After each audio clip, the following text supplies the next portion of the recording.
Dashur teleshikues, selam aleikum. Është ky emisioni drejt për drejt Freskia Ramazanit, cilin si zakonisht takohemi çdo ditë për të trajtuar një tjetër temë nga çështjet e agjërimit të Ramazanit në përgjithësi, me një tjetër të ftuar për të trajtuar pra tema të ndryshme të Ramazanit, por njëkohësisht edhe për të pranuar pyetjet dhe shqetësimet tuaja që mund të keni për çështje të ndryshme apo në veçanti për muajin e bekuar të Ramazanit.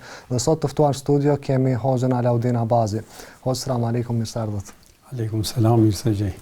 Hoxhë, tashmë jemi në ditën e 28 muajit bekuar të Ramazanit, thuaj se shkoi ky muaj me 2 ditët e mbetura që kanë mbetur deri në fund. Sa është e rëndësishme që të shpejtojmë, duke qenë se jemi në fund, sa është e rëndësishme që të shpejtojmë në përmirësimin e raporteve ndërnjerëzore që kemi me të tjerët në atë aspektin që të mos dalim ndoshta nga Ramazani me raporte jo të mira me njerëzit. Po, gjithsesi, vërtet një nga synimet e Ramazanit është edhe ajo kur solidariteti me të tjerët në përgjithësi, po ndërkohë edhe njeriu me anë të adhurimit të abstenimit nga ushqimi dhe pija, faktikisht ndodh tek një lloj qetësie shpirtërore dhe del nga rutina përgjithshme që krahas thyrjes së asaj rutinës në ushqim dhe në pije, gjithashtu duhet të bëj një rishqyrtim apo një thyrje të rutinës edhe në ato raportet me njerëzve në përgjithësi, nëse me dikën ka qenë pak më i vrazhd ose me dikën ka një kohë që nuk ka bisedu, nuk ka fol, ka mbajt qëndrim e kështu me radhë, ti thej ato pengesa dhe të ndryshoj veten e tij në raport me të tjerët. Është interesante kur hoxhallarët që i keni pas ndoshta prezent në ditën e 27 kur më shumë supozohet që është nata e Kadrit, një nga lutjet më të veçanta që pejgamberi sa ka preferuar me thon atë natë është Allahumma innaka afun tuhibbul afwa fa'fu anna, o Zot, vërtet ti je falës, e do faljen, andaj më fal mua. Kjo fjala e do faljen nënkupton se vërtet edhe ne nëse bëjmë këtë falje ndaj të tjerëve, është diçka, një vepër që Zoti i Madhërisht e don. Prandaj është mundësi për secilin prej neve që këto momente apo këto kohë shumë pak që na kanë mbetë në këtë muaj të lavdishëm, që t'jem nga ata të cilët i falim të tjerët, qoftë për tejkalime që na i kanë bërë padrejtësitë apo idhnime të cilat kanë ndodhur, qoftë edhe ndërmjet antarëve të familjes, vllau me vllaun, motra me motrën, ose vllai me motrën, ose me prindrit në përgjithësi, ose kusherit, shokët, miqët e kështu me radhë, ndodh, është normale që me pas keqkuptime, me pas edhe fjalosje, dhe në këtë rast, në këto kohë të lavdishme të këtij muaji të bekuar, ta realizojmë një vepër që e dashka Allahu. Ajo është do thotë falja. Ti falim të tjerët, ti i kalojmë ato mangësi dhe ato padrejtësi që na i kanë bërë, dhe për hir të Zotit, me thënë, po i mbylli sytë edhe çfarë do që ka ndodhur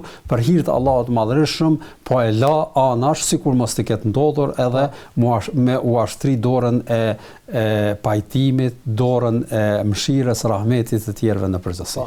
Pra, përveç adhurimeve në atë aspektin vertikal që kemi me krijuesin, është po aq e rëndësishme që të kemi raporte të mira edhe me njerëzit. Pra, ne vazhdimisht kërkojmë falje prej Allahut për gabimet tona në raport me të, por duhet të kujdesemi pra që të kemi raporte të mira edhe me njerëzit, që të mos u në hak, të mos u bëjmë ndoshta padrejtësi atyre, sepse na falen pastaj edhe këto mëkate që kanë të bëjnë me aspektin horizontal me njerëzit. Po, gjithsesi, për arsye se vetë natyra e njeriut është që në jetën e tij të përditshme krahas që ka mundësi dikush me I bë ndonjë padrejtësi apo me ndonjë fjalë të rënë e kështu me radhë, edhe ai mundet me e bë të njëjtën.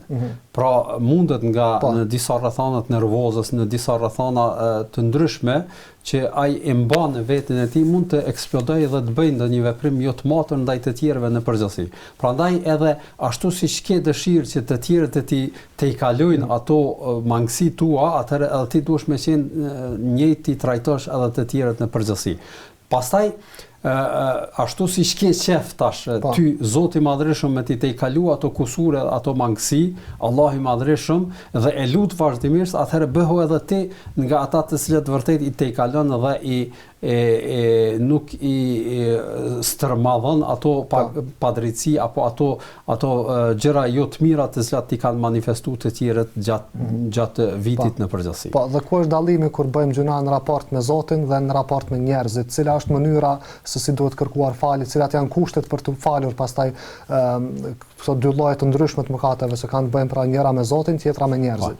Nëse jemi nga ata të cilët kemi bën ndoshta ndonjë padrejtësi dikujt për njerëzve apo ju kemi hin hak diçka ashtu siç e përmende, atëherë gjëja e parë që duhet me bë është që krahas asaj që e ndim veten keq, do të thotë ndihem keqardhje, e ndim veten keq pse ka ndodhur ajo, ti ja kërkojmë hallalin të tjetrit. Pra nëse ka mundësi me taku drejt për drejt, shkojmë edhe e takojmë edhe them kemi bë këtë vepër, kërkojmë falje, ka qenë do thot një situatë jo e matur mirë, dhe nuk ka ndonjë nënçmim apo për ulje në këtë veprim. Në këtë rast pra falja nga Allahu është e lidhur edhe me faljen nga personi i cilin e kemi dëmtuar. Gjithsesi, pra I kërkojmë falje atij dhe ai mundohemi ti sqarojmë se çfarë ka ndodhur dhe ajo ka qenë do thot një moment jo I matur mirë dhe të kërkojmë që nga ai qast dhe tutje të përmirësojmë raportet në përgjithësi, pavarësisht se kush mundet me qenë ai person. Po, mirë. Mirë, ne do të hapim komunikimin me telefonuesit tanë, do të shfaqim numrin e telefonit që të kenë mundësi të bëjnë telefonata dhe po tashmë kemi telefonatën e parë për emisionin e sotëm. Alo, urdhrani. Alo, selam aleikum. Aleikum selam. Bashta, se dhe dje kam telefonu, po nuk u kuptu mirë me hoxhën. Po, s'ka problem. Burri e ka një firmë. Shet ka me perime, do më është firmë e madhe. Po? Po, kur jep, I ka dhonë fillim të Ramazanit, për shembull 300 paka ushqimore për të varfërit. Po? Tash edhe në fund të Ramazanit, po thuaj se edhe qashtër, nështë edhe ma shumë, se nuk e ka të faktu ma në varet se qysh edhe a I lanë me qëto 2.5, me qëto që jep, ajo është paka ushqimore, jo vetëm prej mallit vetë, po jetë edhe paka tira ushqimore, kështë do më në qa blenë gjona ushqimore në për dyqane. Po. Edhe dashta me pyse me për cilë Ramazanit, sa është ka zgjatja mas Ramazanit? Po, e qartë. Ju përshëndes, në selamen. Gjithashtu, aleikum selam. Atëherë, burri ka një firmë që merret me pemë dhe perime dhe ka dhënë 300 pakë ushqimore dhe po ashtu do t'jap ndoshta edhe më shumë se ka tash në fund të Ramazanit për nevojtarët. A lahet borxhi I zakatit ai 2.5% me këto që ka dhënë? Nuk ka dyshim që zakati është një nga obligimet themeltare të fesë, pra një nga kushtet kryesore. Dhe për të realizu një dhanje që të konsiderohet zakat, duhen të kihen parasysh disa gjëra. E para, faktikisht nëse një person e ka një firmë, po e them kushtimisht shitblerjes, pavarësisht a shet perime apo diçka tjetër, forma e nxjerrjes së zakatit është që ai atë firmë nëse ka vendosur në Ramazanit me dhënë zakatin, duhet të llogarisë se prafërsisht se sa pasuri ka. Jo me çmimin që ka me shit atë mall, as me çmimin që ka ble atë mall, po me çmimin e shumicës prafërsisht sa është në fakt edhe vlera reale e asaj pasurie që e ka në dispozicion në ato ditë. Dhe nëse vlera e saj është po e zëm shembull 10.000 euro, ai obligohet për në çat vlerën e 10.000 euro me dhënë 2.5%. Dhe kjo është ajo që është e kërkuar. Tash nëse ka mall A lejohet jepet mall në vend pasurisë, për shembull nëse ka rroba dhe merret me tekstil, në vend që t'jep pare me dhënë rroba, e saktë është që lejohet me dhënë rroba të varfërve. Në anën tjetër, nëse ka diçka tjetër, si kur rasti konkret perime apo ushqimore e kështu me radhë, lejohet me dhënë fukarave atë mall të cilën e ka në posedim. Pra nuk duhet me dhënë vetëm pare. Në rastin konkret, ajo çfarë ka vepruar ky person, pra burri i kësaj gruaje, është në rregull, vetëm kërkohet një kusht. Kushti është që ai kur ta jep ato gjëra që i jep, pakot që i përgatit për mi dhënë, le të bëj një se është zakat. Jo me i dhënë ashtu si sadaka, edhe masandej me thonë valla po e bëj një zakat mas kohë. Domthon para se me dhënë tash në kohën e Bajramit, para se me i shpërnda ato, le të bëj llogarinë përafërsisht se sa ka në dispozicion dhe sa obligohet me dhënë ai zakat, pastaj atë shumë përafërsisht nëse e shton nuk prish punë. Po nëse mangëson, atëherë këtu është pak problematike, pra nuk duhet ta mangësoj, nëse ka më shumë është në rregull. Pra nëse përafërsisht i ka 500 euro, 1000 euro, 2000 euro ka me dhënë zakat, me ato pare qoftë nëse blena i prej vendeve tjera që ka me shtunat pako edhe prej dyqanit veç që ka merr, edhe nëse arrin këtë vlerë të pare, edhe u jep fukarave me njet të zakatit, ai e ka la, do thotë zakatin dhe është në rregull në lidhje me dhënien e këtij apo me kryerjen e këtij adhurimi në Islam në përgjithësi. Pra numri pakove që duhet të jap varet nga numri pasurisë që ka. Fillimisht duhet bëj llogari pasurinë që ka, pastaj të 2.5% asaj ta jap zakat. Nëse te i kalon është në rregull, sa ajo zakat është shuma e kërkuar, te kalimi është sadaka, gjithashtu edhe ajo është problem. A nëse ka mangut, atëherë duhet të kompenzoj qoftë duke dhënë me pare apo në një formë tjetër. Mirë, pra varet nga llogaria që ka pasurisë ti. Mirë, përcjellja e Ramazanit me ditë të Shawal, sa ka kohë që përcjellet Ramazani? Përcjellja e Ramazanit është për qëllim gjatë ditët e Shawalit, që pejgamberi sallallahu alaihi wasallam ka thënë kush agjiron Ramazanin dhe ja plotson apo edhe 6 ditë të Shawalit i llogaritet sikurse të ketë agjëruar krejt vitin, krejt kohën.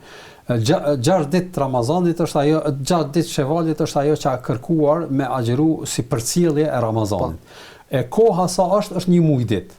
Pra pas Ramazanit vjen muaji Shawalit që faktikisht është muaji 10 sipas muajve hënor, dhe zakonisht ky muaj i ka 29 ditë respektivisht 30 ditë. Dhe kjo është ajo afati që prej ditës parë të Bajramit, pra deri në ditën e 30 apo 29, kjo është do thot koha sa kemi në dispozicion për me përcjellë Ramazanit. Pra pas Bajramit pastaj kur do të agjeron brenda 29 dita e parë e Bajramit është e ndaluar të agjerohet, dita e dytë e tutje lejohet agjerohet deri në ditën e 29 apo 30. Varësisht sa ka muaj. Mirë, kemi tjetër telefonate, inkuadrojmë. Alo, urdhrani. Alo? Alo, përshëndetje. Përshëndetje. E kisha një pyetje për hoxhën? Po, cila është pyetja juaj? Unë kam pak pyetje në ndërlikume, po besoj që keni më kuptu. S'ka problem, do të tentojmë që të kuptojmë dhe t'ju japim përgjigje. Faleminderit. Unë nuk po më kuptu kur janë netët tek. Netët tek. Po, për shembull, kur ke nota e madhe, ke nota e 26, ke ditë e martë. Po hoxha sa të merr ke natë në emision, edhe thoj që është natë e madhe do të më lut është nota e 27. Ama në fakt ke data e 26. Po. E tash, për shembull sot është nota 28, dita 28. Po. Edhe që kjo ke pyetje që nuk po më mi dallu. Po ina më agjeroj e krit, po nuk po më mi kuptu. Tash çat nat u ke pak jart. Po. Edhe pyetja e dytë nëse ka mundësi? Po, patjetër. Po, tash na femnat normalimi me cikël. Tash normal agjeroj e krit, po tash këto natë fundit normal, edhe jemi u theva shpirtnisht me të drejtën, se nuk mund ta më në natën e madhe këto stanë, çka mund na më bëu më shumë për lutje. Faleminderit shumë për ju. Gjithashtu e përshëndesim, atëherë hoxha një çështje llogaritjes së ditëve që jo vetëm kjo shikuese, ka mjaft ndoshta njerëz të cilët nuk e kuptojnë si mund të jetë shembull dita 26 dhe njëkohësisht të çollojnë net tek nata 27 shembull. Pyetja nuk ishte e komplikuar. Sigurisht, ishte e qartë, e kuptuam. Nuk ishte e komplikuar, është shumë e thjeshtë. I tërë problemi e paqartësia qëndron vetëm një fakt që unë tash do ta sqaroj. Sipas llogaritjes së ditëve në hënor, po në përgjithësi, neve e dim sipas llogaritjes që bëhet qoftë me orë, qoftë me telefon, në ora 12 natës ndrohet data. Pra nëse është 28 po e them maj sot, deri në ora 12 natës 28, në ora 12 natës kur bëhet 00 fillon llogaritet do thotë që është data e 29. Kjo me kalendarin. Me kalendar. Dhe kjo është caktuar do thotë në këtë formë, do të gjysmë natës me undru data. E rregullt në Islam është se në llogaritjen e ditëve nata i paraprin ditës. Prandaj nëse sot është dita e 28 me namaz të akşamit, në atë moment që thirr hoxha dhe hyn koha e akşamit, faktikisht ka hy data 29 dhe është nata 29. Domthonë nata i paraprin ditës. Pra është nata 29, pastaj vjen dita 29. Dhe prandaj hoxha Fatmir pas ka qenë musafir në ditën e 26 të Ramazanit, që ai ka fol për vlerën e natës 27 për shkak se mas namazit akşamit do të futej nata 27 dhe supozohet që është nata e Kadrit, prandaj edhe ka fol për vlerën edhe rëndësinë e asaj nate që me shfrytzu që në faktikisht kanë qenë në dispozicion 2-3 orë që të futet ajo natë dhe të fillojmë adhurimet edhe ta japim mundin tonë në përgjithësi. Sigurisht kjo është arsyeja edhe pse do të thotë kur do të jetë dita e parë e Ramazanit, një natë më herët ne falim taravit apo. Për atë shkak është nata e parë e Ramazanit, do nesër më është dita e parë e Ramazanit. Ashtu. Shumë pra ne fillojmë me fal taravit para se me fillu me agjeru. Pra e falim taravit një natë para se me fillu me agjeru. Sa është nata e parë. Për arsye se ajo është nata e parë, është nata e parë Ramazanit. Edhe kur themi është nata e Bajramit, pra është për qëllim nata që vjen i paraprin Bajramit, pra ditës Bajramit, dhe kjo është nata e Bajramit. Dhe kështu çdo natë, çdo i paraprin ditës sipas kalendarit islam, dhe kjo është ajo kur them nata e xumas.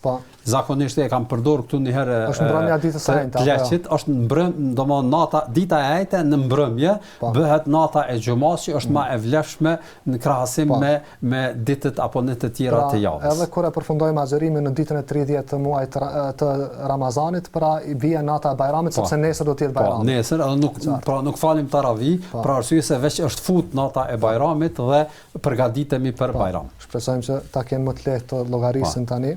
Dhe pyetja tjetër është thyer shpirtërisht për shkak se nuk ka mundur të agjeroj në këto net të mëdha, pra në ditët e fundit të Ramazanit për shkak të ciklit mujor, çfarë mund të bëj diçka më shumë. Nëse marrim nga aspekti emocional dhe nga aspekti i rrethanës edhe pritjes që mundet me pas njëri, vërtet pak është një lloj mërzitje, pra është normale.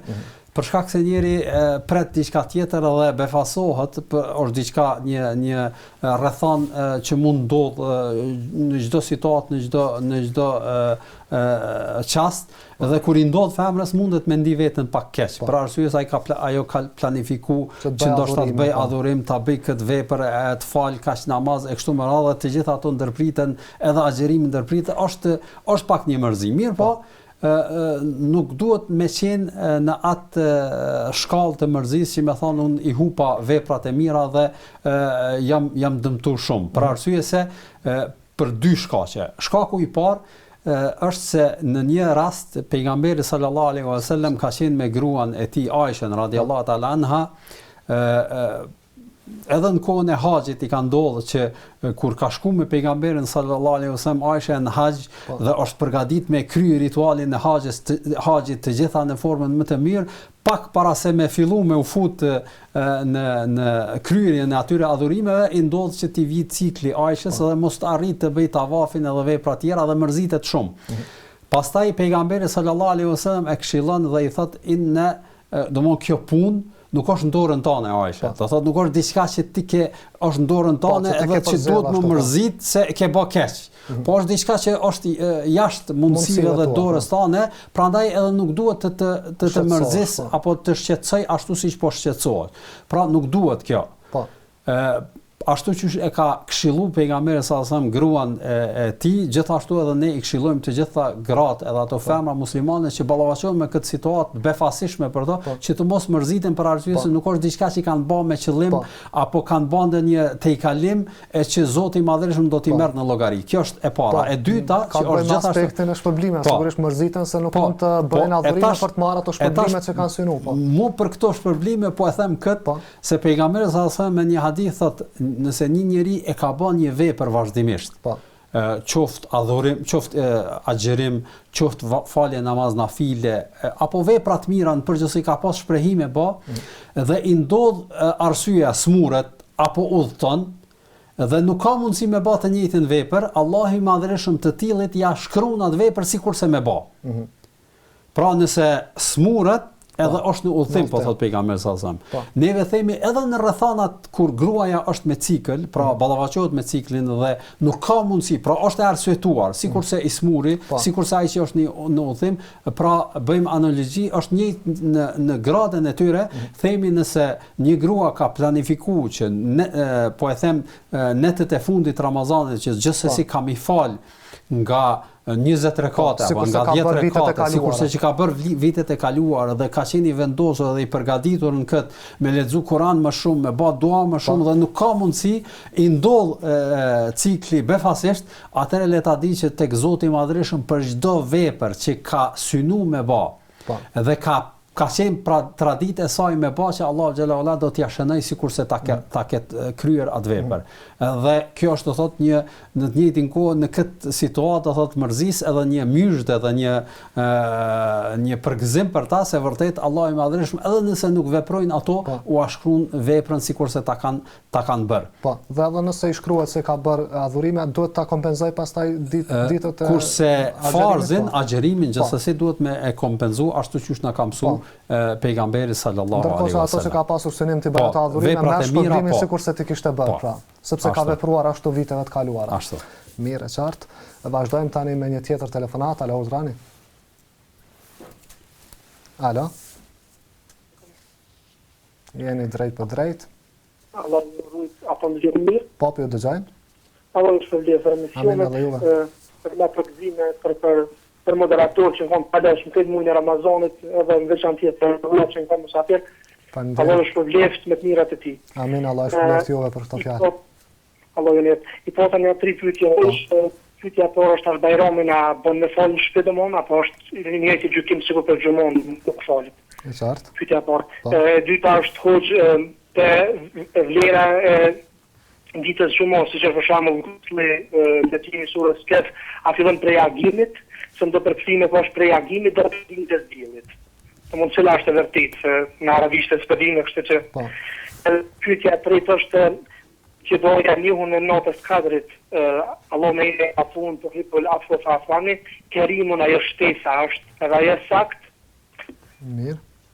Allah shpërblet këto I kënë pyetjet. Amin edhe juve, faleminderit.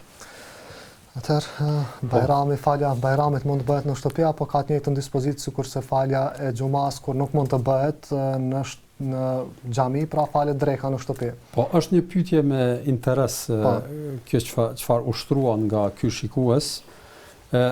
Themi se kemi sqaruar ose hoxhallarët kanë sqaruar në përgjithësi se namazi i xumas nuk falet në shtëpi. E saktë është që nuk falet në shtëpi dhe pothuajse ka ulema që kanë përcjell ixhma konsenzus në lidhje me këtë çështje. Pra duhet falet në xhami. Kurse tek falja namazit Bajramit çështja është pak më ndryshe. Fillimisht themi se dietarët e mëdhëpit Hanefi trajtojnë që nuk është në rregull dhe nuk ka mundësi të falet namazi i Bajramit në shtëpi, për arsye se synimi i Bajramit është mbledhja e njerëzve, grumbullimi ashtu sikurse që është në xhuma dhe dalja e njerëzve në një vend dhe kryerja ceremonia e ligjërimit, ajo hutbja që e mban imami në prezencën e xhamatit, prandaj këto të gjitha nuk kanë mundësi të bëhen, prandaj edhe nuk falet. Kanë thonë ky është mendim i dietarëve Hanefi. Mirë, po nëse e shohim një transmetim që ka të bëjë me një sahabi që është Enes ibn Maliku, që është një nga shokët e pejgamberit sallallahu alaihi wasallam, Imam Buhariu e përcjell këtë hadith në koleksionin e tij, po jo të transmetuar sakt. Pra e përcjell në i thuhet muallaq, do thotë e përcjell si hadith pa zinxhirin transmetues, kështu që nuk është në shkallën e vërtetësisë ashtu siç ja ka bë kusht ato hadithe të cilat i ka përmend me zinxhir transmetues, mirë po i ka përmend në fillim të disa kapitujve disa hadithe pa zinxhir transmetuesish, e përmend këtë ngjarje se Enes ibn Maliku kur nuk kishte dal me fal namazin e Bajramit në xhami për shkak se ishte larg për të dhe ishte pak në mosh, çfarë ka bë? I ka mbledh antarët e familjes dhe u ka fal Bajramin në shtëpinë e tij. Pra antarëve të familjes u ka fal namazin e Bajramit në shtëpinë e tij. Dhe nga kjo praktike këtij sahabiu kuptojmë se bën me fal namazin e Bajramit në shtëpi, pra njëjtë ashtu që falet në xhami, përveç se në çështjen e hutbes ka ulema që kanë thonë që s'mbahet hutbeja, po ka disa dietarë që kanë thonë mbahet hutbeja nëse ka xhamat. Pra nëse falesh me xhamat, qoftë edhe disa antar të familjes, bën me majt hutben, pra fjalë të shkurta, po edhe nëse nuk e mban hutben, pra faktikisht hutbja në namazin e xumës është sunet. Pra nuk është obligativ sikurse në namazin e xumës, kështu që edhe nëse nuk e mban hutben nuk prish punë, e fal Bajramin vet sikurse nafilet që shfalen, pra me tekbire ashtu që shbahen tekbiret në namazin e Bajramit, bën me fal, pra për dallim nga namazin e xumës. Dhe ky është do thot mendimi shumicës dietarëve, po tri mëdhëbe tjera e kanë këtë mendim, duke u mbështetur në praktikën e këtij sahabiu që e ka fal Bajramin në shtëpinë e tij. Zoti dhe mësmiri. Po, pyetja e dytë për vlerën e ditës së xumat për leximin e surës Kaf, kur duhet Edhe kjo pyetje është ngritet zakonisht nga shikuesit apo nga njerëzit në përgjithësi. Në hadith ka thonë pejgamberi sallallahu alajhi wasallam me kush e lexon në ditën e xumës. Pra yaumul xuma, ose ka ardhur për pastrimin, për marrjen e guslit në ditën e xumës, yaumul xuma. Tash fillimisht kuptimi i hadithit është në ditën pra kur gdhin sabahu është ditë e xumë. Mirë, po në kuptimin e përgjithshëm edhe në shqip, po edhe në gjuhën arabe, fjala ditë nënkupton edhe natën. Pra nënkupton, pra dita e xumë kur themi nënkupton edhe natën e xumës edhe ditën e xumës, që është për qëllim 24 orëshi i një dite. Dhe e sakta është që të marrim do thot këtë kuptim kur ka thënë pejgamberi sallallahu alajhi wasallam ditën e xumë është për qëllim dita 24 orëshi në përgjithësi që në të hin edhe nata edhe dita. Zoti dhe mësmiri. Po, dhe pyetja për duaja e Allahumma innaka afun tuhibbul, pjesa e Kerim. Është e vërtetë se disa e përmendin edhe një pjesë e shtojnë edhe një pjesë Allahumma innaka afuun kerimun tuhibbul afwa fa'fu anni. Kerimun domethënë është fisnik, është një nga emrat e Allahut të Madhërisëm gjithashtu. Është transmetuar në hadithet e pejgamberit sallallahu alajhi wasallam, e saktë është që nuk është transmetuar kjo pjesë. Dhe a bën me ja bashkangjit, themi që jo me bashkëprehi që sa herë të përmendim duan me e përmend edhe këtë pjesë. Pra nëse nuk e shtojmë është më mirë, po nëse jemi duke bërë dua të vazhdueshme dhe përmendim dua të ndryshme, edhe nëse përmendim edhe këtë fjalë nuk është që kemi bërë diçka të keqe. Qartë. Vazhdojmë me mirëpresim një tjetër telefonat. Alo, urdhrani. Alo. Pyetje? Po, cila është pyetja? Selam aleikum, ne kam një pyetje për punën. Po. Urdhrani. Nëse mundet më tregu. Mbaj Bram që kanë data 19, më thonë nata e madhe, nona jeme ka punë qiell diçka që nuk ka has tjera herë, orës 19, ka pasi një vi, pastaj u bë 4 ore dhe ka ndriçu. Sikur diell, ka bë dritë, ka jap shkëlqyer. A mundet më na tregu që A të regon që diçka ka qenë natë e madhe pasi që djetu ka natë tek edhe ka ra shi. Ka qenë ëndër, Jo, Jo, Mirë, kështu në rregull. fakt e ka pa. mirë. Faleminderit. Faleminderit juve. Atëherë, Tash mundet me qenë ashtu që ka thonë pejgamberi sa kërkoni natën e Kadrit në netet tek. Tash mbram pas ka qenë nata e 28, pra nuk ka qenë tek, ka qenë qift. ja përmendi natën 27. Natën 27. Do të thotë kur ka Nata qenë 27 ka nata qenë një 27, natë që po. ka pas shumë murmurima dhe ka pas shumë shkëndija dhe unë kam përcjellën në internet, ka pas shumë fotografi nga murmurimat të cilat i kanë fotografuar njerëzit, kështu që ajo shkëndi që e ka pa mundet me qenë edhe murmurim, nuk është në formë që me qenë Po nga vetëtima, po. vetëtim mundet me qenë, Allahu alem. Ajo çka është e jonja, unë për vete personalisht kur pyetem rreth shenjave, nuk jam nga ata që jap shumë rëndësi kësaj. Për arsye se edhe pse janë përmend në disa hadithe të pejgamberit sallallahu alajhi wasallam, megjithatë mos të merremi shumë, po të merrem me atë vallë ja kemi dhënë hakun ashtu siç duhet edhe të lutim Allahun e Madhërisht që të na i ketë pranuar ato vepra dhe që të kenë qenë vetëm për hir të tij. E vërtet nëse është kjo, atëherë kemi përfituar pavarësisht a ja kemi qellu natën e madhe apo nuk ja kemi qellu. Për arsye se që kanë thënë sahabët, nëse e di që vetëm 2 rekate namaz mi ka pranuar Zoti i Madhërisht, atëherë unë më shumë nuk po du. E nëse vërtet e lutim Allahun e Madhërisht dhe insistojmë që të na i ketë pranuar veprat, edhe nëse ndodh kjo, atëherë vërtet kemi arritur shumë tek Zoti i Madhërisht, pavarësisht a ja kemi qellu natës apo nuk ja kemi qellu. Qartë. Vazhdojmë me një tjetër telefonat. Alo, urdhrani. Alo. Jeni drejt për drejt? Po ju dëgjojmë? Po? Jeni inkuadruar tashmë? Po, Keni pyetje? Alo, urdhrani. Po ju dëgjojmë shumë mirë. selam aleikum. Aleikum selam. Kam një pyetje për hoxhën. Po, cila është pyetja? Unë i fali krejt vaktët, prej sabaj dhe në akşam, me dita dovë, nuk ka problem nëse nuk e ndryshoj dovë. Po, e qartë. Edhe pyetja e dytë, Jasin, di me fal një se më përzien dovë, a më pranohet një fal veç fal? A pranohet me fal veç çfarë? Farzin? Po, Po, vetëm farzin pa e falur sunetet. Mirë, e qartë. selam aleikum. Aleikum selam. A prish punë nëse gjatë namazëve prej sabahut deri në akşam e fal me të njëjta dovë, me të njëjta sure, pra. Po. A prish punë diçka? Nuk prish punë nëse në çdo rekat njeriu e fal e këndon elhamin, pra Fatihan, pastaj e këndon ndonjë sure, qoftë Inna Atajna, qoftë Kul Huwallahu, qoftë pe këtyre sureve të shkurta, edhe nëse i ndodh edhe brenda një namazi me i përsërit për shkak se nuk din më shumë, nuk ka bërë diçka të keqe dhe është në rregull.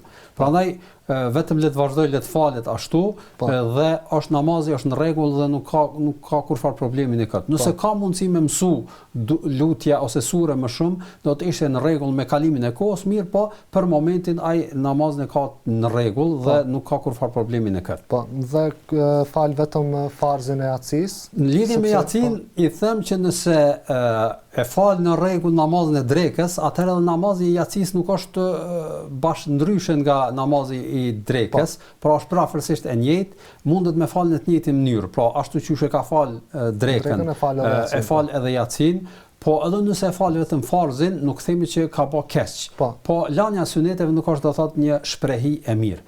Por nëse i lën atëherë bile namazin e salatul vitrit, 3 rekatet e të fundit mas Yacis, mos t'i lej ato le t'i fal, për arsye se ka shumë prej dietarëve që e kanë trajtuar që janë është namaz vajib dhe nuk është në rregull të lihen ato. Pra derisa të mësohet mund ta fal vetëm farzin, ndërkohë pastaj ta fal edhe vitrin. Për të falur edhe këto namaze. Mirë, vazhdojmë, kemi një tjetër telefonat, alo urdhrani. Alo, Medita. Aleikum selam. Dashta më bënë një pyetje këtë ndryshe. Po. Po dëna me dhënë parë, po s'kemi mujtë ma herët, a mujna me dhënë me dhujë patme për t'i flesht? me dhënë për kush s'ka. Edhe një herë? Me dhënë me gjuhat, po s'kemi mujtë me që me dhënë, e tash me dhënë për që të mujnë e Amazonit për 2 vjerrit, për dëna me gjuhat, në mujnë me dhënë për kush s'ka fukarat. Po, në rregull. E qartë, mirë. E kuptuam? Atëherë hos këtë rast. Mirë, kanë dashur të lexojnë hatme për vjerrit, po në fakt kjo është më në rregull sipas asaj që është më e saktë. Po e them, do thonë, përderisa ja jep parë ndonjë, po e them kushtimisht hoxhës që ndoshta i ka kushte të mirë, më mirë është m'ia dhënë ndonjë fukareje dhe me bën një sadaka për vjerrit apo për babën apo për nanën pavarësisht për kë, edhe m'ia dhënë fukares sadaka dhe me bën jetë për atë të vdekurin. Kjo është ajo çfarë ka nxit pejgamberi sallallahu alajhi wasallam dhe ka treguar se është prej gjërave që i shkon sevapi të vdekurit pasi që shkon nga kjo dynjë. Po, qartë. Kuptuam. Mirë, presim një tjetër telefonat, alo urdhrani. Uja, kom gjëna me dhona joa. Edhe një herë lutem, nuk e dëgjuam pyetjen? E kom pyet hoxhën. Po. Më ka thonë jo zbon me dhona. Tash e pash emisionin, po du me bë pyetjen a mos o gjëna me dhona, është mirë me dhona joa, ta di. Po, çka keni pyet hoxhën, a bën me dhon? A bën me dhon fukaras, po dhe me du hatmët. Më ka thonë jo. Mirë. Tash do t'ju përgjigjet hoxha. Ashtu si thash, në rregull është me bën jetë. Pejgamberi sallallahu alajhi wasallam ka thënë që nga 3 gjërat të cilat i shkon të vdekurit pas vdekjes së tij është sadakaja për të vdekurin. Kështu që nëse një person ka një shumë pasuri, 10 euro, 20 euro, 100 euro, pavarësisht sa, edhe e bën jetë thotë në veten e tij, pra po e bën jetë që këto parë m'ia dhon filan fukares për hir të Zotit, mi shku sevapi babës, nanës, vjerrit e kështu me radhë, me atë jetë edhe i jep ato, atëherë kjo është në rregull dhe është e lejuar dhe është diçka që ka preferuar dhe ka nxit pejgamberi sallallahu alaihi wasallam me bë. Po, mirë. Qartë, e kuptuam. Mirë, presim një tjetër telefonat, alo urdhrani. Alo? Jeni drejt për drejt? Po, urdhrani? Po? Alo? Po, ju dëgjojmë shumë mirë. Cila është pyetja juaj? Selam aleikum. Aleikum selam. E po tani pyetja për hoxhën. Po? Kur e folëm namazin, të ndojna mo me sunet, edhe supanike. Po? Mirë po ata e mas 2 duve të sunetit që rrim të hjot, a me filluatet me supanike, apo me elhamdulillah. E qartë, do të thotë kur qoheni në rekatin e tretë, a me fillu me subhaneken apo me elhamdulillahin, po? Po. E qartë është pyetja. Mirë, do të përgjigjet hoxha, aleikum selam. Të roz pas sëndrimit në të shahud, kur të ngritin në rekatin e tretë, a do të thënë subhaneken sikur se në rekatin e parë që thuhet, apo duhet vazhduar me njëherë me thënien e Fatihas elhamdulillahit? Subhanekeja është doja hapse apo hyrse e namazit. Kështu është quajtur duaul istiftah, edhe kështu njihet në terminologji, pra është doja hyrse, hapse e namazit. Edhe vendi apo koha e këndimit të kësaj duaje është të thotë në fillim të namazit mas tekbirit fillestar. E nëse kem tekbir fillestar e këndojmë, nëse nuk kem tekbir fillestar atëherë nuk e këndojmë. Kështu që nëse i falim 2 rekate sunet dhe mas rekatit të dytë japim selam, edhe pastaj i plotësojmë edhe 2 tjera dhe fillojmë me tekbir fillestar 2 rekate tjera, atëherë e këndojmë subhaneken. Mirë po nëse rrim në ulje, e këndojmë shahadetin dhe të shahudin, salavatet, apo pavarësisht nëse ngritemi për me i vazhdu edhe 2 rekate tjera, qoftë edhe ai që është namazi sunetit, nuk ka nevojë me lexu duan hyrse, për arsye se duaja hyrse është vetëm pas tekbirit fillestar, pra kur në fillim të namazit. Pra nëse i fal 4 rekate sunetin, për shembull të ikindis apo ose drekës, në rekatin e tretë kur ngritet nuk ka nevojë me këndu subhaneken. Po ashtu edhe në farz nuk ka nevojë. Në farz gjithsesi do thotë nuk këndohet. Mirë, qartë. Vazhdojmë me pyetje, me telefonatën e radhës, shohim çfarë pyetje do të na sjell. Alo, urdhrani? Selam aleikum. Aleikum selam. Ale ju të mija më mos? Edhe njëra le. Edhe unozën e martesës burit që i ka dik ale ju të me shi.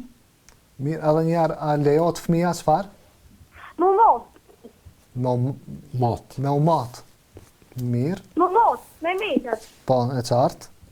Edhe këtë, ujnë e banjë, a ditë, a për me ditë, a najkona, ku me lo? Me kurit në sëri. E qartë. Assalamu alaikum. Aleikum selam, Allah ju faleminderit. shpërblet. Amin edhe juve. Një voglush interesuar për të ditur për çështje të fesë, a është ndaluar me umat apo është e lejuar? Është ndoshta shprehit e disa që nuk bën fëmija të matet ose nuk ka gjë të keqe, pra qoftë me metër, qoftë në peshoj, lejohet me umat dhe në gjatësia dhe pesha është shumë normale. Po, s'ka asgjë të keqe. Nuk ka asgjë të keqe, pra lejohet. Po, a lejohet me shit unazën e martesës së babait?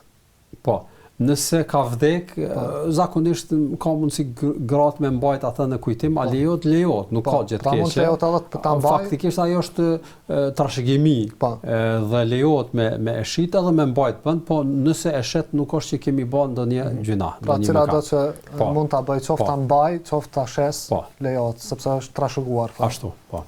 Në tashmë mirë.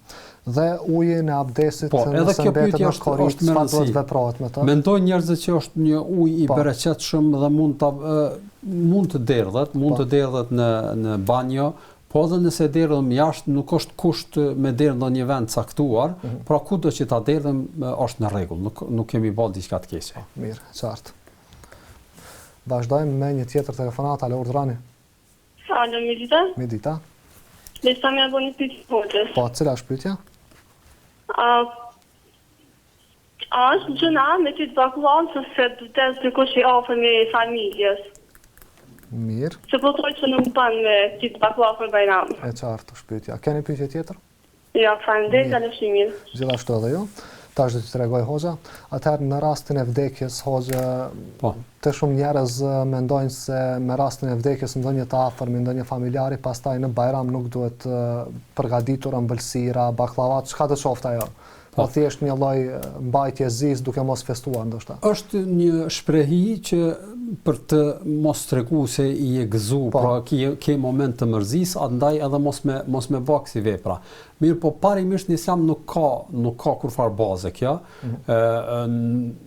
Është shumë normale dhe është e vërtet që bajrami i parë ose bajramat e parë kur kemi humbë ndonjë antar të familjes janë pak më të mërzitshme, për arsye se e kujton që në ato momente ke bë bajram me të njerëzit kanë ardhur, është një moment gëzimi dhe e kujton dhe është mërzi.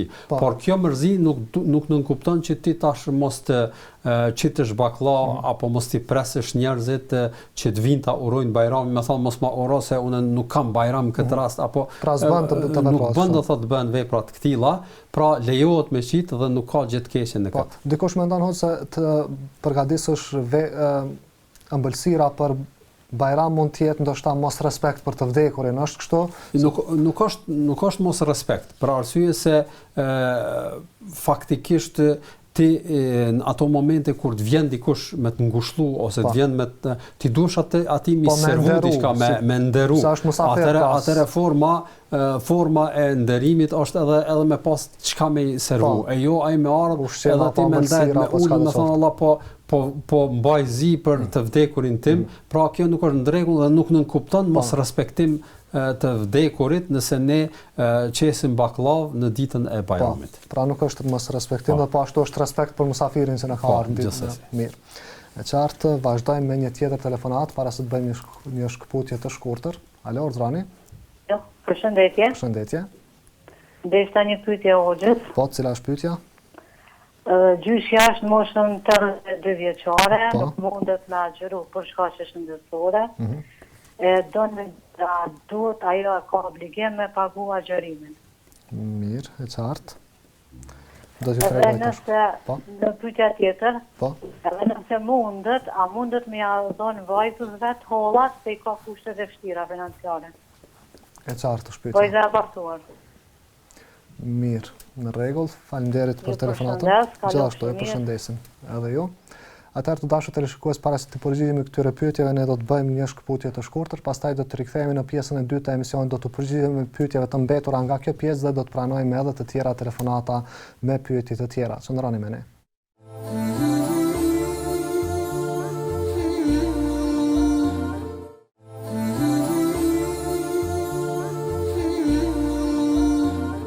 Atëherë të dashur miq, rikthehemi në studio për të vazhduar me pjesën e dytë të emisionit të drejtë për drejtë Freskia Ramazanit, në të cilin sot të ftuar në studio kemi Hoxhën Alaudin Abazi, me të cilin bashkëbiseduam për raportet që duhet të kemi, përmirësimin e raporteve mes njerëzve, por njëkohësisht edhe përgjigjet që është Hoxha duke i dhënë ndaj pyetjeve tuaja.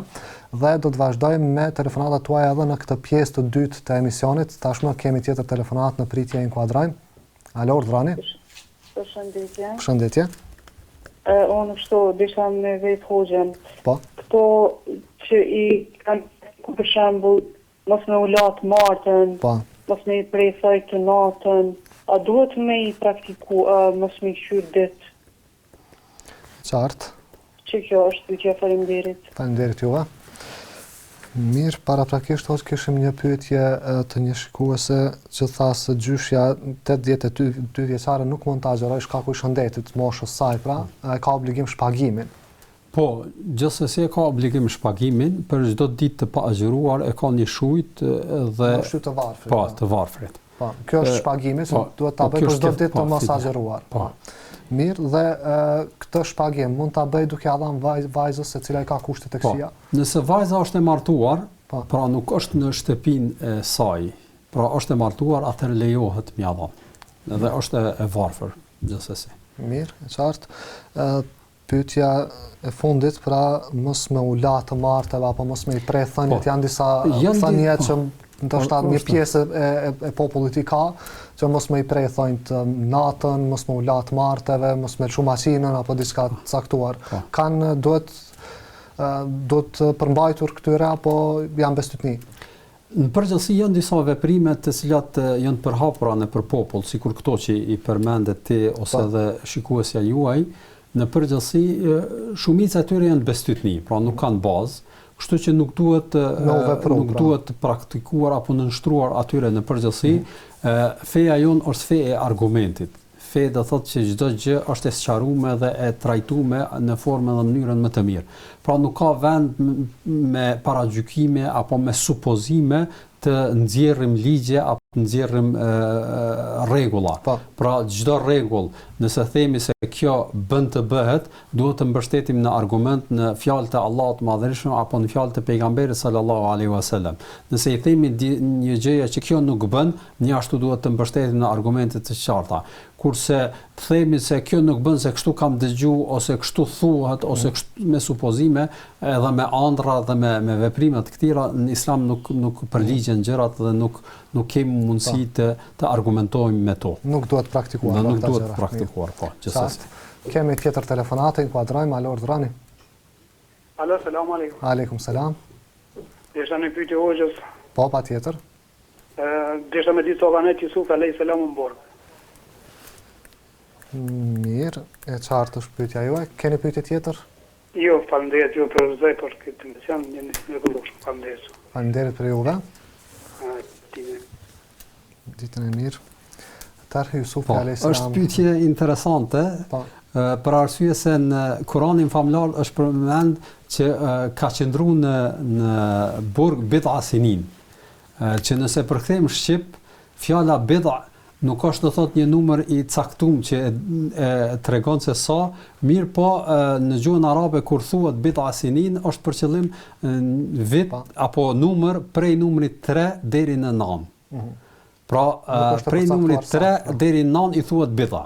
Pra tash sa mundet me qenë, a mundet me qenë 3, a mundet me qenë 5, a 6, a 7, a 8, a 9, njëra pe këtyre mundet me qenë. Pra nuk është e specifikuar dhe decisiv do thotë e sqaruar se sa vite kanë qenë. Po kanë qenë pej 3 deri në 9. Sa kanë qenë sakt, Zoti di më së miri. Mirë, e qartë.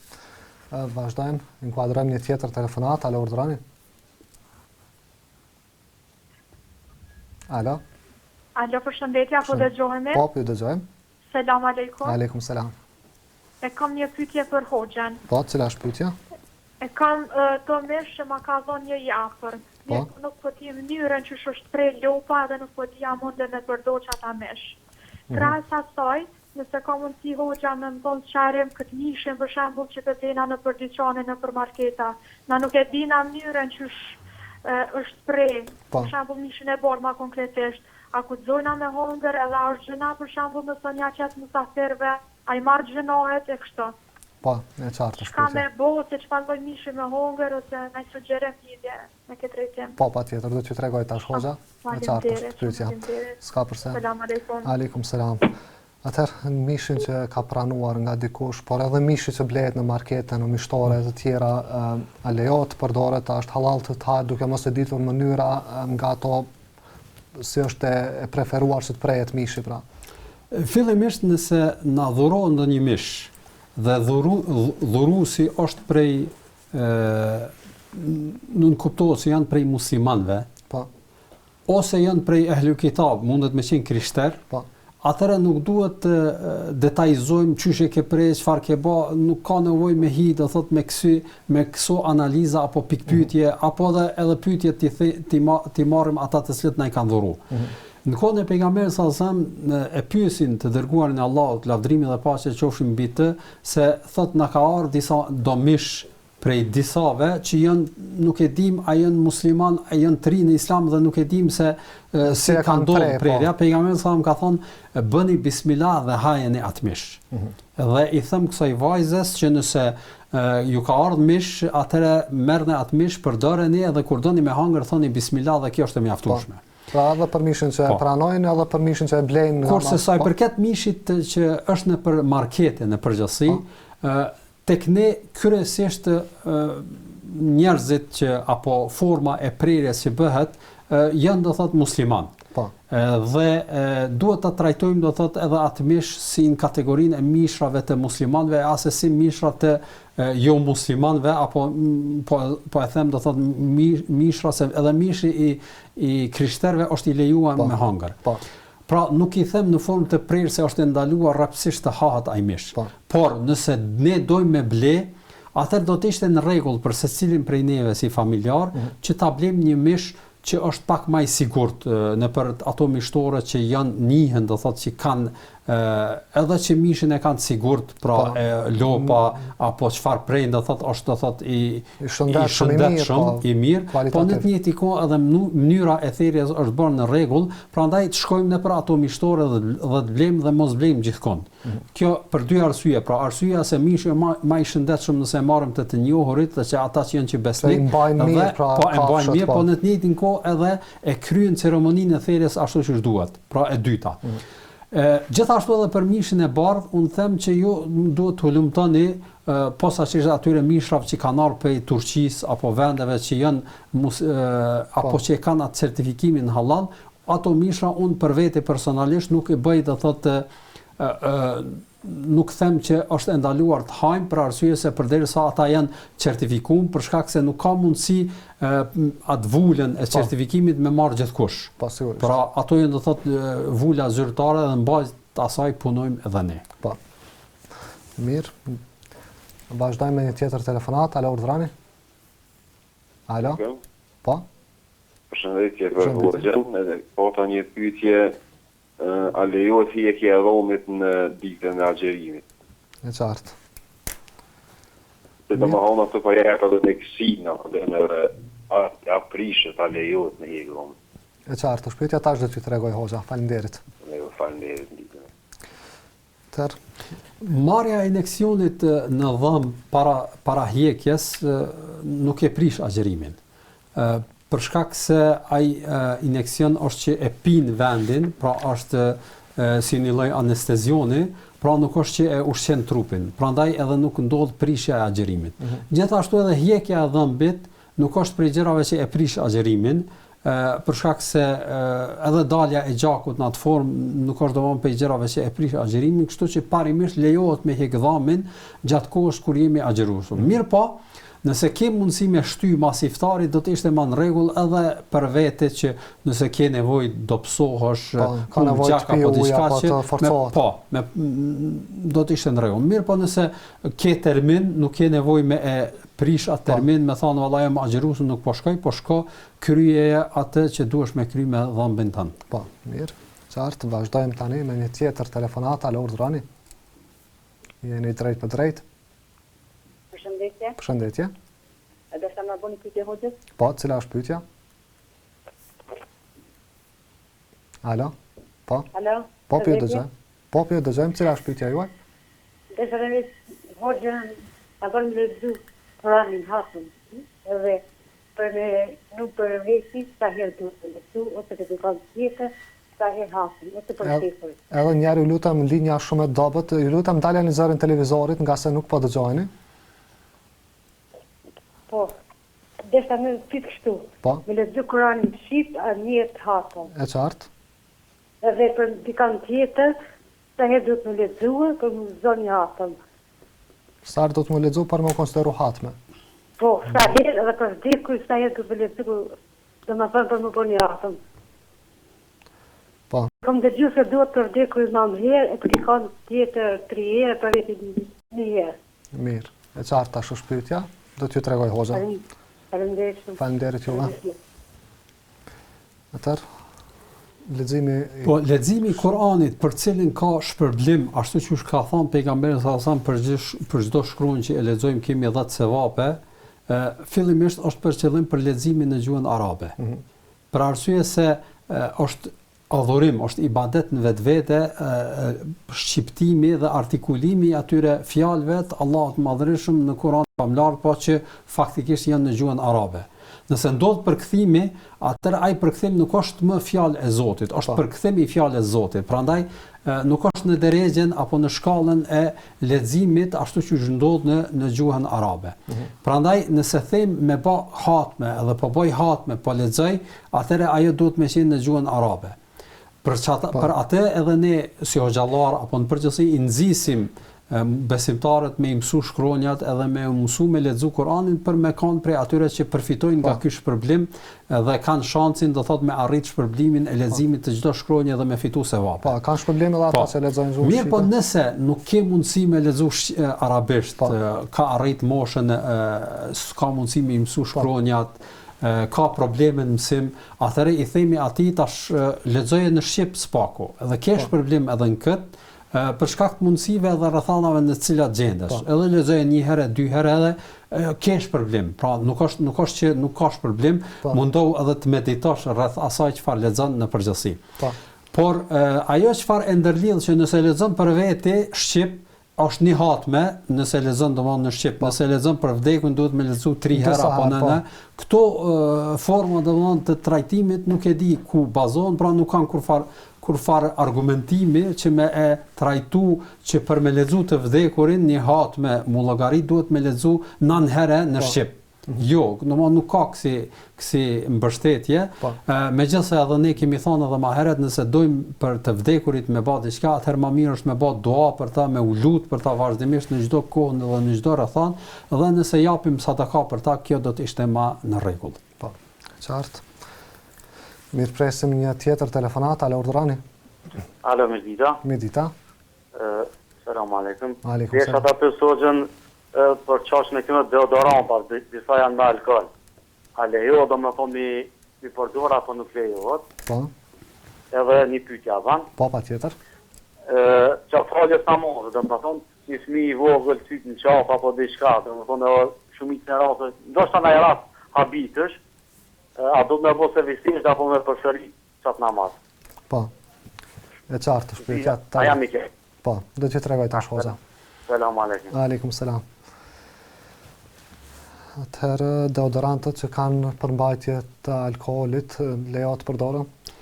Në përgjithësi alkooli i cili përdoret në kozmetik është alkool denatyral, domethënë që i naturalizuar dhe nuk ka mundësi të përdoret për pije.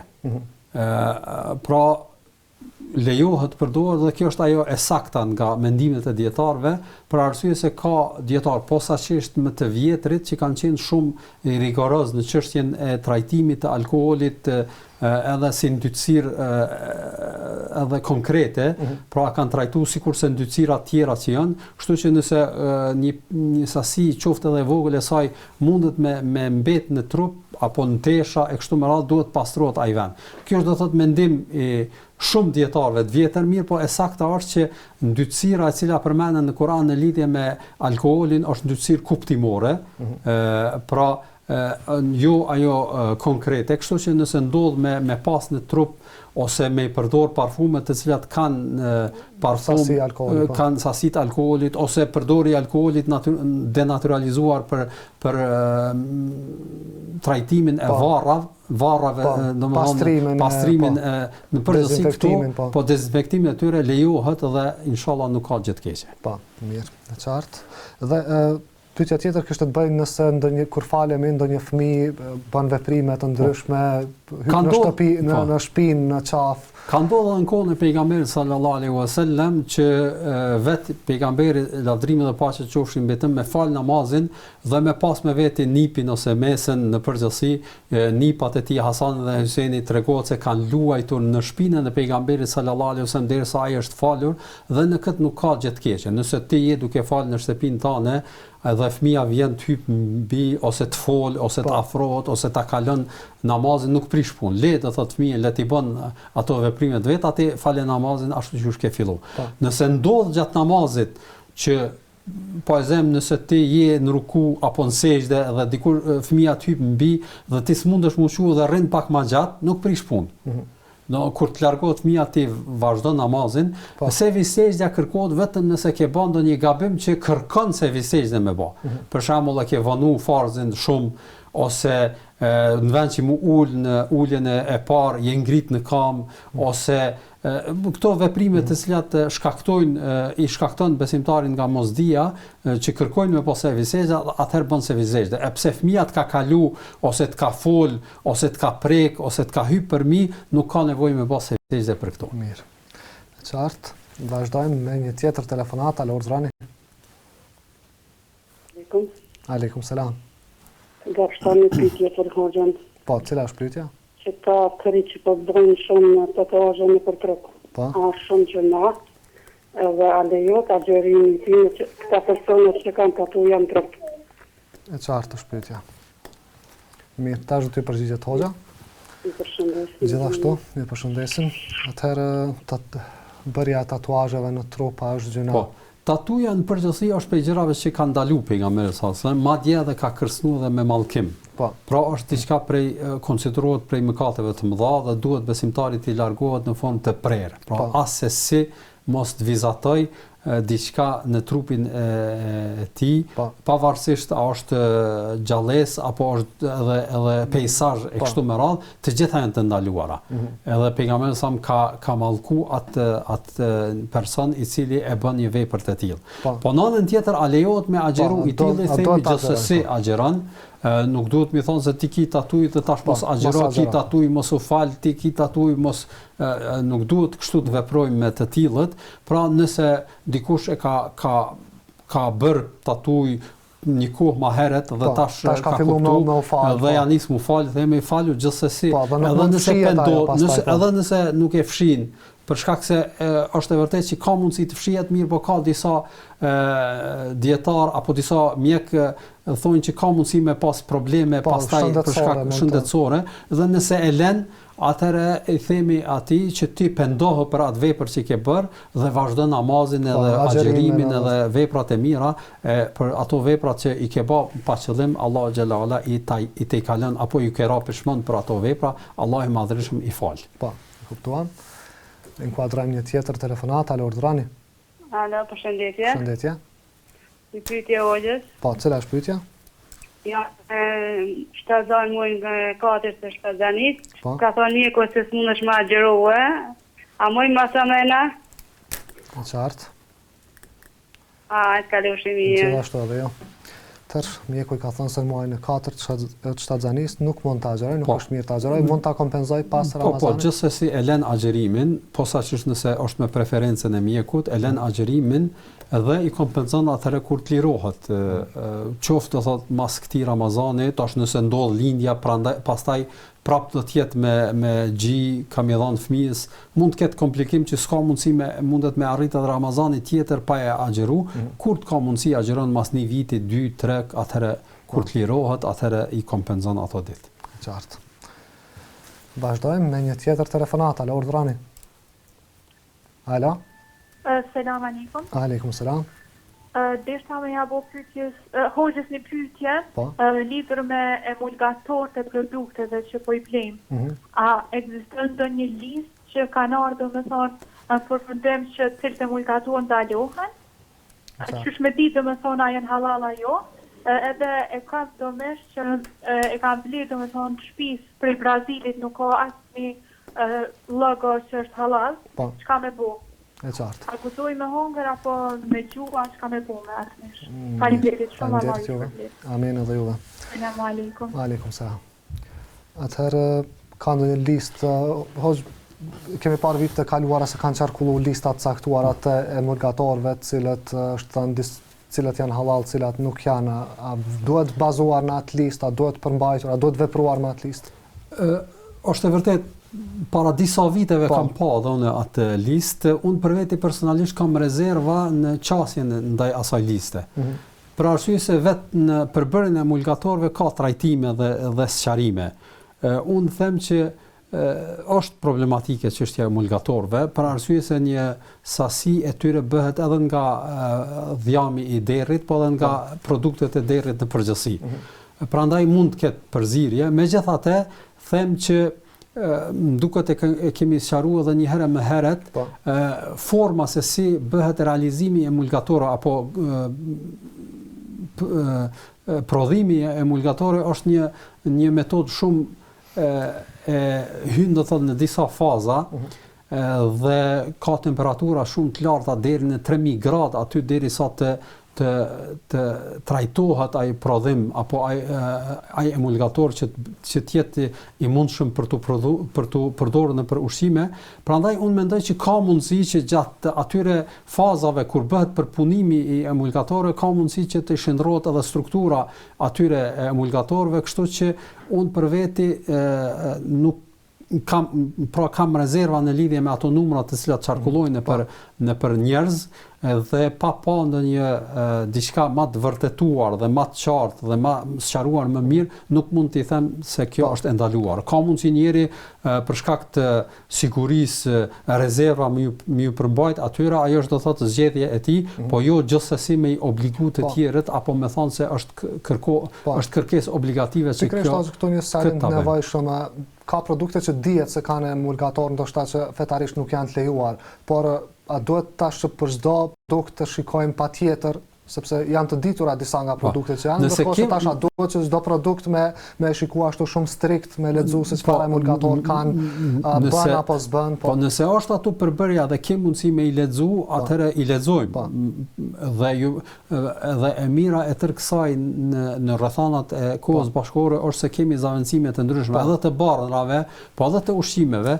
Nëse kemi për shembull ndonjë emulgator që kemi rezerva ndaj tyre, po them kuptimin që detyrimisht duhet ta marrim ndonjë produkt tjetër I cili nuk e ka atë përbërje dhe kështu që kemi largu asaj që është e dyshim. A duhet të gjitha produkte më lexu apo ka produkte që vijnë nga vendet islame, nga vendet me popullsi muslimane pra? Nëse janë të sigurta dhe kemi firma që dihen që ju përmban këtyne, nuk kemi të obligum. Nëse kemi do thotë ballavaçim për herë të parë, atëherë nëse e kontrollojmë është më në rregull. Po, sigurisht, në qartë. Dhe mishi që ka ardhur nga Brazili, thotë nuk ka etiket halal, a duhet unë për veti personalisht them që njeriu do të me pas atë kujdesin edhe rezervën, nëse është do thot një sasi e mishit e pakt, atë nëse e lajm është më në rregull. Posaçërisht nëse nuk ka ndonjë qartësim ose ndonjë vul apo diçka që është do thot prej halalit, atëherë s'po them në fund të prerë duhet me ju largu, po nëse do të ishte me ju largu asaj të dyshimtes është më në rregull. Zoti e di më së miri. Po më herët e përmend se edhe nga të krishterët lejohet të hahet. Po, lejohet, është e vërtetë se edhe ushqimi sigurisht ushqimi që vjen nga të krishterët nuk e ka atë vulën halal, po. Jo, zakonisht ushqimet të cilat apo mishrat të cilat eksportohen në vende islame, po edhe tek ne, zakonisht I përmbahen procedurave që të marrin atë licencim dhe në bazë atij licencimit ta plasojnë në vendet e ndryshme. Pra unë për veti personalisht kur Nëse duhet të blej, atëherë i përmbahem kësaj. Fillimisht blej do thot mishra zakonisht do thot në për ato mishtora që janë dihen qartë që e prej me bismillah, të besueshëm, po në të njëjtin kohë kjo ndodh më shumë tek mishi i bardh. Për arsye se mishi i bardh tek ne zakonisht importohet, nuk kemi vendor, ka pas po tash për momentin është më pak. Ndoshta nuk i plotësojnë gjitha nevojat e tregut. Kemi do thot unë i përmbahem që e blej zakonisht ato që kanë licencën halal, po. Që kur vinë në vendet me polici muslimane shkruajnë pra halal. Mirë, vazhdojmë me tjetër telefonat. Alo, urdhrani. Selam aleikum. Aleikum salam. Në fakt të ndeshta me botë dytitja. Po, cilat janë pyetjet? E para është thumbimi i letës, a e prish agjerimin edhe nëse tim hapas pa ujë, a e prish agjerimin? Mirë, e qartë. Faleminderit. Faleminderit juve. Thumbimi i bletës nuk e prish agjerimin. Pavarësisht 1-2 sado që të thumbojnë, përveç nëse është problem tash që duhet të marrim trajtim të mjeku, kjo është çështje tjetër, po parimisht nuk e prish agjerimin.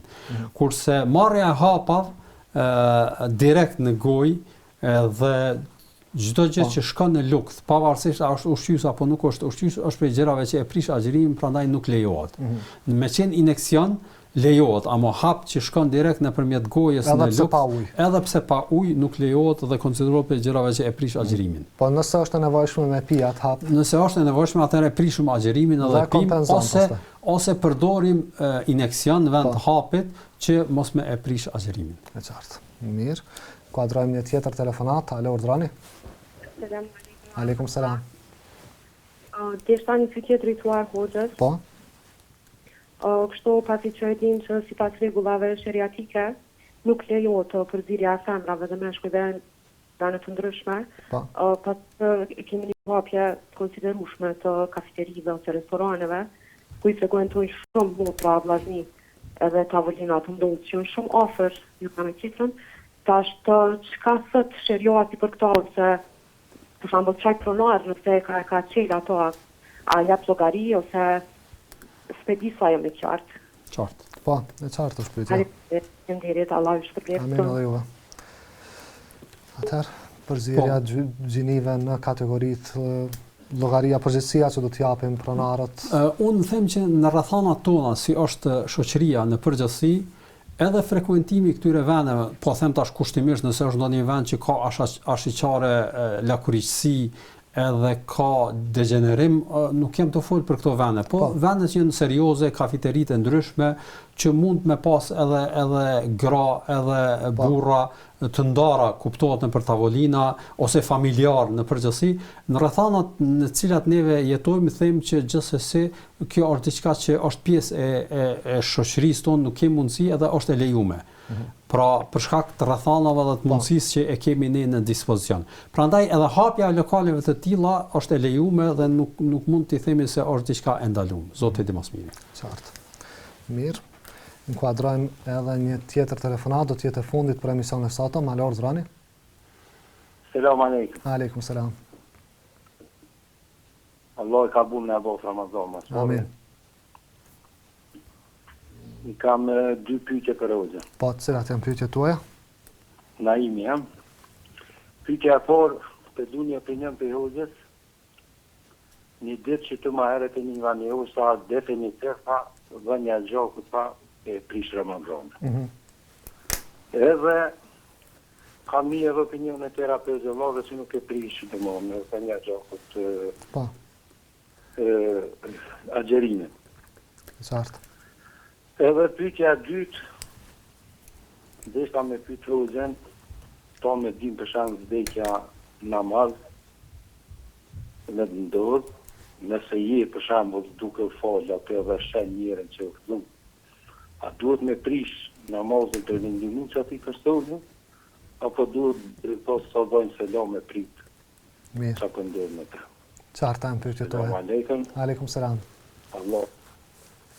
Nderit, atëherë ka dëgjuar një hoxh që ka thënë se dhënia gjakut për analiza e prish agjerimin dhe një ditë tjetër ka dëgjuar një tjetër hoxh që ka thënë se nuk e prish agjerimin. Atëherë në këtë rast cila është më e saktë ndoshta nëse kemi drejt të themi kështu, po. Fillimisht themi që nëse gjaku është i pakt, për analiza, domthonë gjak i thjesht, pra nuk është transfuzion, nuk japim gjak 200-300 gram në kuptimin, të gjithë dietarët kanë thënë se nuk e prish agjerimin. Mos pajtimi është nëse është gjaku i shumt. Pra është fjala 200 gram, 300 gram, zakonisht e japim për që dhurojmë gjak, a e prish kjo agjerimin apo jo? Ose kur bëjmë atë hijamën, pra nxjerrjen e gjakut, që është të thot një metodë tradicionale mjekësore që në kokë ose në për vend tjetër a lejohet me u bë gjatë kohës kur jemi agjëruesëm dhe a e prish agjerimin kjo. Mos pajtimet e dietarëve është në këtë aspekt, të thotë kur gjaku i shumt, jo kur gjaku i pakt. Dietarët e mëdhëbit Hanbeli e thonë që e prish agjerimin. Po. Dhe prandaj edhe për këtë shkak ndoshta atë mendim e përfaqëson ai i cili ka thënë edhe se e prish agjerimin dhe ka marrë këtë mendim duke u mbështetur edhe një hadith të pejgamberit sallallahu alajhi wasallam i cili ka thënë aftar al-hajim wal-mahjum, që ai pejgamberi sallallahu në një hadith ka thënë ai njeri i cili e bën hijamën e ka prish agjerimin, edhe ai që e bën, po edhe ai që i bëhet hijamja. Dhe kjo është ai mbështetja atyre dietarëve të cilët kanë thënë se hijami se nxjerrja e gjakut e prish agjerimin. Mirë, po e sakta është që ky hadith është i anuluar.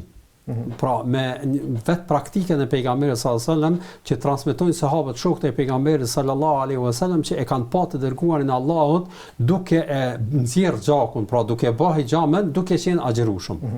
Pra kjo praktik e anulon veprën e parë dhe e sakta është mendimi i shumicës dietarëve Hanefi dhe të tjerëve, të cilët kanë thënë se nxjerrja e gjakut nuk e prish agjerimin. Mirë, po edhe këta dietarë kur kanë sqaruar kanë thënë nuk është mirë që të bëhet nxjerrje e madhe e gjakut për arsye se neve e dim ka ndodhur ndoshta kush ka dhuruar gjak, e kemi vërejtë se si mjekët të ofrojnë një pije ose një diçka ëmbël që për me mbajt veten, për me fresku, për arsye se ka mundësi me ardh deri tek marrja mendje edhe me trat fikt. Për shkak se nxjerrja e tepër e gjakut kur ti nuk e fut kur gjë ushqim është pak problematike. Prandaj duhet të ketë kujdes njëri.